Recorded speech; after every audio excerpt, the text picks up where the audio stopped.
ओम शांति। आपका प्रश्न है कि कभी-कभी भावनाएं ठीक होते हुए भी सफलता क्यों नहीं मिलती, जो वरदान में बताया है। उत्तर है, वरदान में यही बताया कि हम हर रोज चिंतन करते रहते हैं। कोई भी बीमारी आती है, प्रॉब्लम आता है या किसी के संस्कार परिवर्तन करना है, तो हम दूसरों के लिए भी ऐसे सोचते हैं कि उसकी बीमारी ठीक हो जाए तो बहुत अच्छा, ये प्रॉब्लम सॉल्व हो जाए उसका तो बहुत अच्छा है, पति या बच्चे ज्ञान में आ जाए या इसका धंधा ठीक हो जाए। ये सब जो भावना है, भावना शुद्ध है, अच्छी है, लेकिन ये उसका ही चिंतन करें तो सफलता नहीं मिलती, क्योंकि हम जब तक हमारे संकल्प शुद्ध पवित्र नहीं होते तब तक हमारे मन और बुद्धि बाबा से जुड़ती नहीं है, और जब तक उनसे जुड़ेगी नहीं, माना भगवान से जुड़ेगी नहीं, तब तक हमारे अंदर उनकी शक्ति आएगी नहीं। क्योंकि जब भी हम चिंतन ऐसे करते हैं तो उसका कारण यही होता है कि वो चीज़ की हमें कमी है या किसी के जीवन में कमी है, उसकी पूर्ण करनी है। तो हमें चाहिए अच्छा, लेकिन उस बातों का अगर नेगेटिव चिंतन चलता रहेगा तो नहीं मिलेगी। हमें हल्का रहना है, उसका चिंतन नहीं करना है। जितना हम इस बातों से मुक्त होंगे उतनी हमारी मन बुद्धि एकाग्र होगी, शुद्ध पवित्र होगी, तो हमारी कनेक्शन होगा। तभी हम परमात्मा से जुड़कर उनकी शक्ति लेंगे और वो आई हुई समस्या किसी की भी हो वो समाप्त होगी और पुण्य कर्म ऊपर आएगा। इसके लिए ही बाबा कहते हैं कि ये बुद्धि रूपी बर्तन खाली चाहिए। खाली का अर्थ यही है कि शुद्ध पवित्र, जिसमें कोई दुनियावी चीज़ों का चिंतन ना हो। इसीलिए हम बताते हैं कि योग की पहली अवस्था ही पक्की करनी है। इससे हम व्यर्थ नेगेटिव से मुक्त हो जाएंगे। हमें व्यर्थ को खाली करने का या निकालने का पुरुषार्थ नहीं करना है, हमें ऊपर से अच्छा भरने का पुरुषार्थ करना है। इसीलिए जब हमारी बुद्धि शुद्ध पवित्र हो बनती है, तब हम जो जिसका भी हम कल्याण चाहते हैं वो उसकी इच्छाएं पूर्ण कर सकेंगे। तो पहले इसके लिए हमें खुद को पावरफुल बनाना होगा ना। जैसे दुनिया में कोई गरीब है, किसी को कुछ चीज़ की ज़रूरत है और हमें उसको हेल्प करनी है, तो हमारे पास पैसा होगा तो हम दूसरों को हेल्प कर सकेंगे, लेकिन हमारे पास है ही नहीं तो हम दूसरों को कैसे हेल्प कर सकेंगे। ऐसे ही यहाँ भी हमारी गुण और शक्तियों से का स्टॉक भरपूर होना चाहिए, और जब हम सर्वशक्तिवान से जुड़े रहते हैं तो हमारी एक एक भावना शुद्ध पवित्र बनती जाती है। तो हमें बातों का चिंतन, नेगेटिव बातों का चिंतन या चिंता कब होगा, कैसे होगा, ये क्यों होगा, चिंता वगैरह नहीं करनी है और नए कर्म बंधन में नहीं बंधना है। क्योंकि जितना हम नया कर्म बंधन पड़ेंगे उतना अंतिम समय में हमें ही समाप्त करना पड़ेगा। इसीलिए बाबा ने कहा कि हमें साथी बना लो। बाबा जो है उसको साथी बनाना है, वो सर्वशक्तिवान है, उसके साथ साथी बनेंगे, जुड़े रहेंगे तो उसकी शक्ति खींच सकेंगे।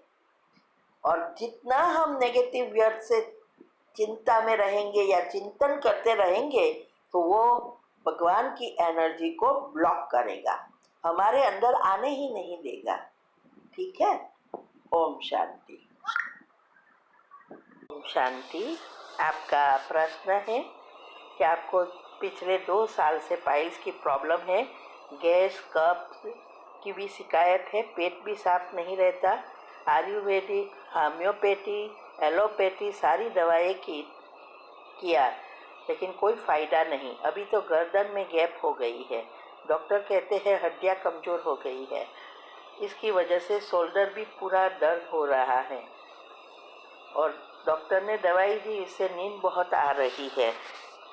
अमृत वेले भी नहीं कर पाती और मुरली में भी नींद आती है। उम्र सिर्फ 50 साल की है, क्या करूं? उत्तर है, देखो, हमने यूट्यूब पर जो पीएच, क्षार और एसिड की समझानी सारी लिखी है। कैंसर कितने समय कैसे होता है सब लिखा है उसमें। और वो जो पीएच है बहुत महत्व की चीज़ है। तो ये आप अच्छी रीति समझो, क्योंकि मैंने बताया है कि ये जो गैस की प्रॉब्लम है, जो भोजन पचता नहीं, एसिडिक फूड आप ज़्यादा लेते हो, इसीलिए एसिड बढ़ जाता है, ये प्रॉब्लम शुरू होता है। तो कब्ज के कारण गैस होती है, गैस के कारण वायु होती है, वायु के कारण शरीर में पेन होता है, बीमारियां होती है। ये सब एक दूसरे से जुड़ी है। तो पाइल्स भी इसीलिए हो रहा है क्योंकि पेट क्लियर नहीं हो रहा। तो ये सब चीज़ तो एक ही है, पेट, लेकिन बहुत सारी बीमारियां, और इसके वजह से एसिड बढ़ गया, हड्डियां कमज़ोर हो गई क्योंकि कैल्शियम कम हो गया। ये सारी बातें मैंने अच्छी रीति यूट्यूब पर भी समझाया है, ग्रुप में भी आ रहा है। आप लोग ये सब बातें सुनते नहीं हो, फिर बढ़ जाता है तब प्रॉब्लम में आ जाते हैं। तो ये यूट्यूब पर आप नई चैनल पर जाएंगे तो बहुत इजीली मिलेगा। इसमें बताया है कि कैसे स्वस्थ रहने की विधि। प्लेलिस्ट में जाओ और सारी वीडियो सुनो कि क्या क्या करना है और कौन सी बीमारी कैसे होती है, सब बताया है। और वो विधि कर लेना, कैसे बेकिंग सोडा लेना है, अर्जुन की चाल, कच्चे खाने की विधि, खाना पीना, सोने का टाइम रखना है, सब बताया है। वो करो, आप देखना चमत्कार। बहुतों को ये फायदा हुआ है, हमने भी देखा है, हमारे युगल को भी हुआ है। ये बहुत इजी और सस्ता रास्ता है, तो वो करो और धीरे धीरे फिर दवाइयाँ बंद कर दो। और दूसरा, हड्डी कमज़ोर हो रही है और कैल्शियम कम होगा तो आपके विटामिन भी कम होते जाएंगे, तो और बीमारियां हो जाएगी। और क्योंकि कैल्शियम ही सारे विटामिन का प्रोसेस करता है, इसीलिए मैंने उसमें बताया है ये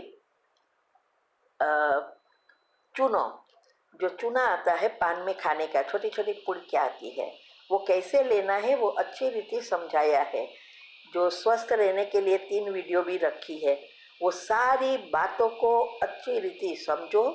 उसमें से आपको जो जो करना है पॉइंट लिखो और रेगुलर अच्छी रीति फॉलो करो, तो सब बीमारी से आप मुक्त हो जाएंगे। ना पेन रहेगा, ना दर्द, कब्जियत रहेगी, पाइल्स भी खत्म हो जाएगा और स्वस्थ हो जाएंगे।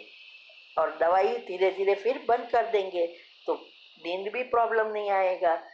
तो ये आपको अच्छी रीति समझकर करना है, ठीक है। और हाँ, आपको टेम्पररी अगर पाइल्स की प्रॉब्लम है, जब भी आपको लगे कि एक दिन टॉयलेट नहीं आई है, पेट साफ नहीं हुआ, तो एक लिक्विड आता है, वो है milk of magnesia. Milk of magnesia करके आपको दवाई वाले की दुकान में मिलेगा। 1 चम्मच लेंगे, पेट साफ हो जाएगा। थोड़े समय ये करना पड़ेगा जब तक आप बेकिंग सोडा वगैरह लेकर सिस्टम को रिसेट ना करो। साथ साथ आप उसको सकाश भी दे सकते हैं पेट में। रोज दिनचर्या ग्रुप में एक एक सैंपल के रूप में 7 गुणों से जुड़ी हुई कमेंट्री आती है, तो आप पवित्रता के किरणें आपके पेट में डालो और उसमें से आपको समझ में आ जाएगा कि क्या क्या सोचना है और कैसे सोचना है। वो अच्छी रीति समझो और मेडिटेशन भी करो, तो आपका सूक्ष्म शरीर भी क्लीन होता जाएगा, मूल से बीमारियां निकल जाएगी। ठीक है। और 8 ग्रुप का रोज करने का एक लक्ष्य रखो तो बहुत फायदा होगा। ओम शांति।